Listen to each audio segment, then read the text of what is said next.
So thank you very much for coming and joining us today. We historians really love telling these grand stories.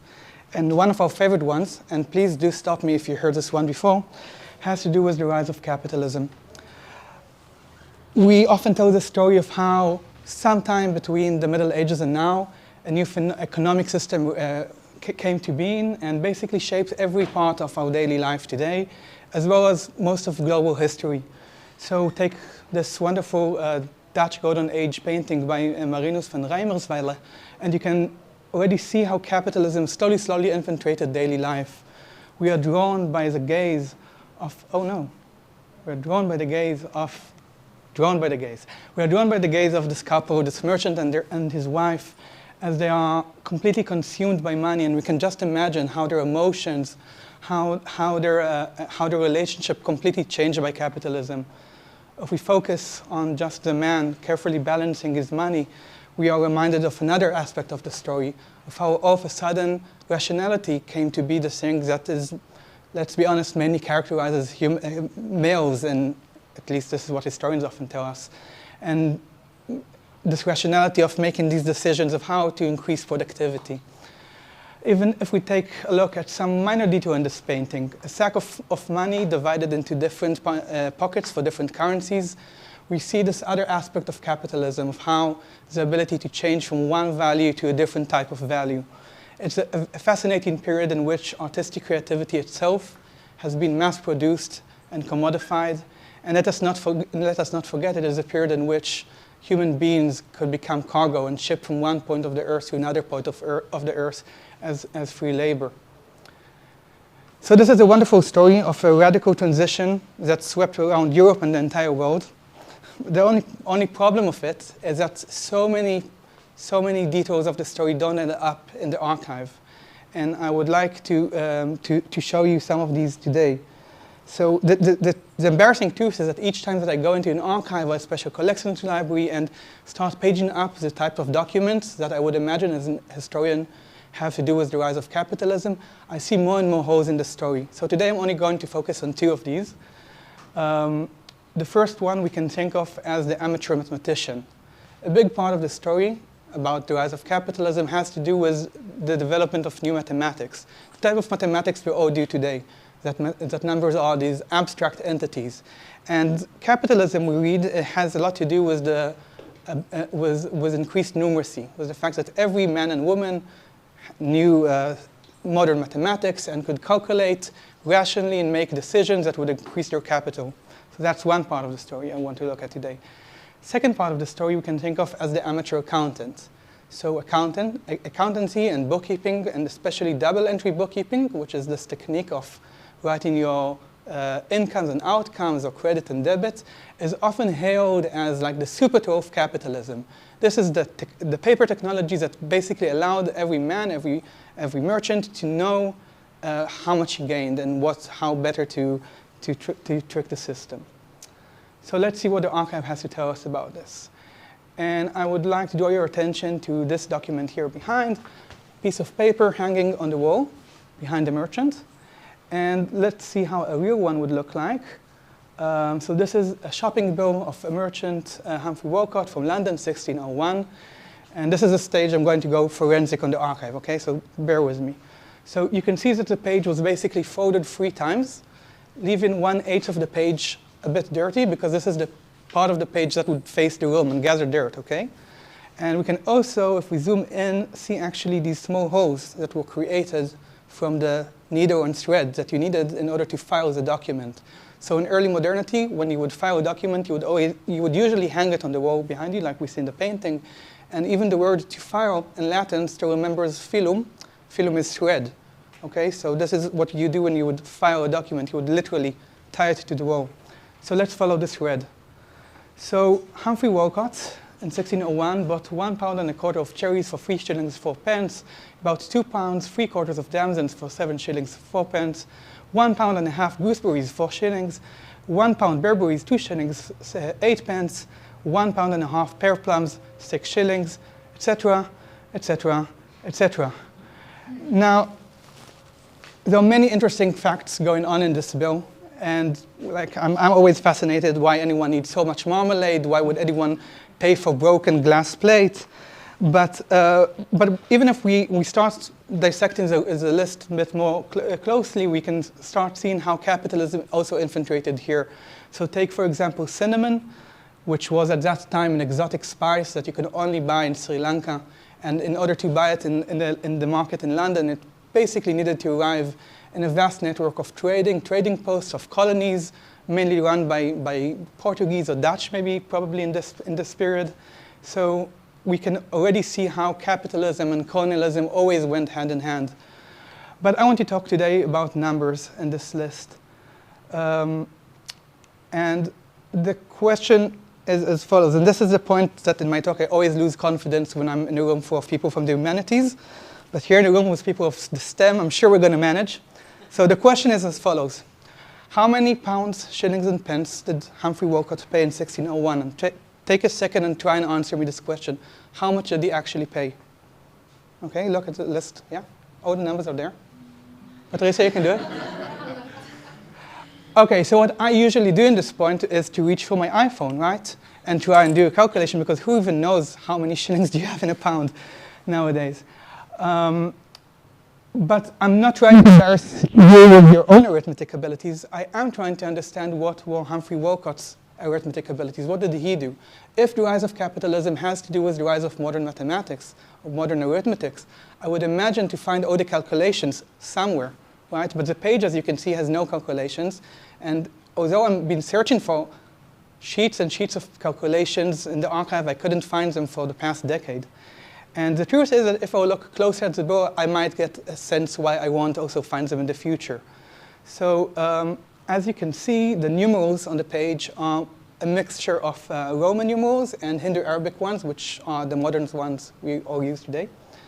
So you see here like a 0, which is Hindu-Arabic, but most of this is Roman numerals. And Roman numerals are actually a very strong indication that the way this merchant did his calculation was with an abacus. Today, we think of an abacus mainly as beads on a wooden frame, but throughout most of history, an abacus calculation was done with tokens on a table, which is basically the same principle for mathematics. And there are 3 things you need to know about an abacus. First, Roman numerals developed historically as a direct representation of an abacus. It's nothing more than the number of tokens on the table. It's just a way to remember what the board was like when you left it. Second, abacus calculation is a very quick, very efficient way of doing mathematics. And third, and most important, it's a way that completely bypasses any need for abstract idea of numbers. So you don't need to, all of the modern mathematics of what we consider to be numeracy, you can do without. You can just get to the same result without understanding what you're doing. And actually, when we take a closer look at some of these merchants in the paintings, and this is another painting by Marinus, we see that what the merchants are actually doing with coins is mathematics. They're not counting here coins. They're not using coins at all. These are not coins, these are tokens, and he's actually doing a calculation right now. Okay, so that's the amateur mathematician that went out of the window, and let us look now at the amateur accountant and the role of bookkeeping. And one thing that Marinus's painting does beautifully is demonstrate to us that it was definitely not only men who were involved in this. In fact, in early modernity, men were oftentimes beyond the level of knowing these earthly things like mathematics, and they would, and women were the person that was involved in actually the day-to-day accountancy of the business. Now, I know that she's holding an account book, and you have to trust me on this because I've been spending now 10 years basically looking at the bindings of every account book that I could find. And there's a specific type of bindings that you can see in the painting, which is only used for account books. And I know 2 things for certain about account books in early modernity. One, no one was doing double entry bookkeeping. So this is one of the very big myths of historians. It's basically used in very small numbers, and that's one. And 2, also the people that would do double entry bookkeeping, which is this wonderful theory, yeah, would basically not know how much capital they have. This is simply not what this type of material does. So, if to be honest, historians, we still don't know very key elements of the story of the rise of capitalism. We don't know who are the agents. what was there actually. So even this painting has like 10 different names. It could be the bank, the banker, the merchant, the tax collector. No one knows what these people are actually doing here. We don't know how they were educated, what did they actually do, how did they manage their emotions, how did they manage their brains, and how all of this fits together into this grand narrative of the rise of capitalism. So I hope to spend the next few years grappling with these questions and hopefully offering a more rigorous account of the story and understanding how to incorporate actual human beings into this huge transition. So thank you very much.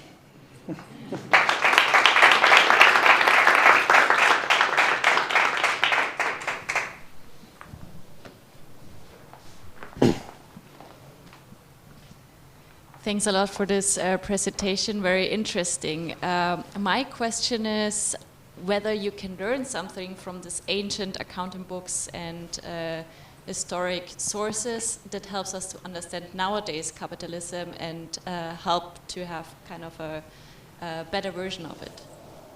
So you're asking basically the hardest question for historians, because we always have this problem of saying, oh, no, we don't want to understand what's going on today, right? So this is part of this. I think one of the core questions is to even understand what do we talk when we say capitalism, right? It's this huge term. And if you open a history book of like economic history, when was capitalism, when? I'm not even talking about what, just when did it begin? You can find different answers ranging from 13th century Italy to 17th century Amsterdam to 19th century Britain. So, or maybe it's 21st century Tel Aviv, judging by the rents, right? So I don't know. Like I honestly, I think we really, in the stone age of trying to understand what's going on, all historians have the sense that something has changed, but we can't really pinpoint it. So I think like to understand how capitalism is today, we are like we still lack a really good definition. For example, I think capital probably played a very small role in capitalism, like gaining like funds. So, yeah, but I admit that most of my motivations are historical. I'm really trying to understand early modernity and that road, and that's like hard enough. So I quit trying to understand the 21st century, basically.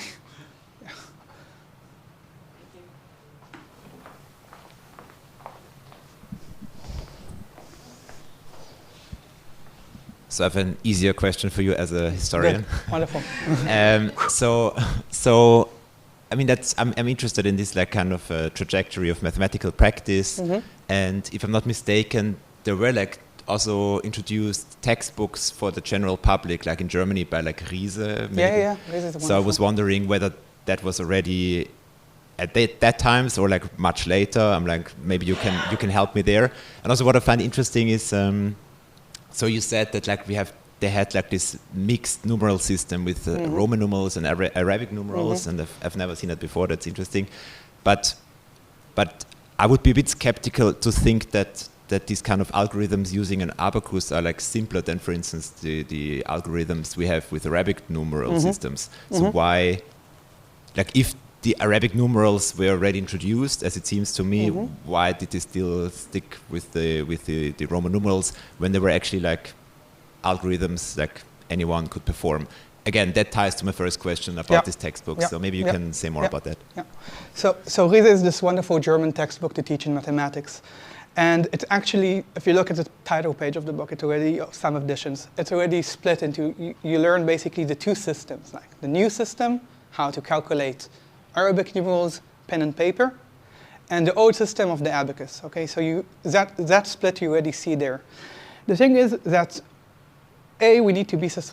we don't really know what are the gaps that go between a textbook. So there's no question asked that Riese knew to do mathematics in like the new system, right? And I assume also Descartes and all of these leading mathematicians of early modernity, Newton.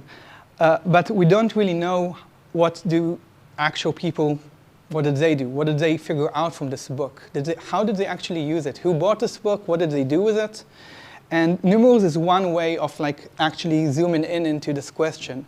And yeah, there were Hindu-Arabic numerals. They were introduced already in the late Middle Ages. But what's clear to me when I look at documents is that at least until the 18th century, we still see people doing calculations with Roman numerals. And this is like part of the project, is even trying to answer this very basic question. When did everyone start using modern Hindu-Arabic numerals? Where? How did this move? How did this education actually move from one place to another? And you see these very funny mixtures of not often, but sometimes you do. Like this is a great bow because it has this, but sometimes you can see that instead of a 1 in Hindu-Arabic, you would find an I, like a dot with a dot above, which is again this like a period of transition. I think that this period of transition maybe lasted 300 years and much longer than what we would expect if we would just follow the textbook. Because in the textbook, it's already there. So that's one. And then the question is, why would an abacus be better than logarithmic? So for basic calculations, it's much better. Like we actually didn't learn this type of arithmetic in school. You need to learn it. But when I teach my students to do this, you see that they grasp it in a minute. And you basically, you're never wrong. You don't know what you did. It's kind of a magic. But you just need to move beads. So even for calculation of, I can tell you 452 times 222 times 374 times 28, and within 5 seconds it would give me an answer in an abacus if you know how to use it. You don't know how it works. And you would not even say it as a number. You would say 72843 because you would basically count the beads or the tokens on each line. Okay. Thanks. Sure.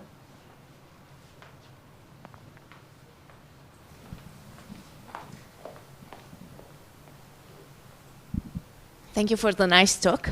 I have two questions. One is more related with the story of capitalism, and the other, let's say, it's more on the method.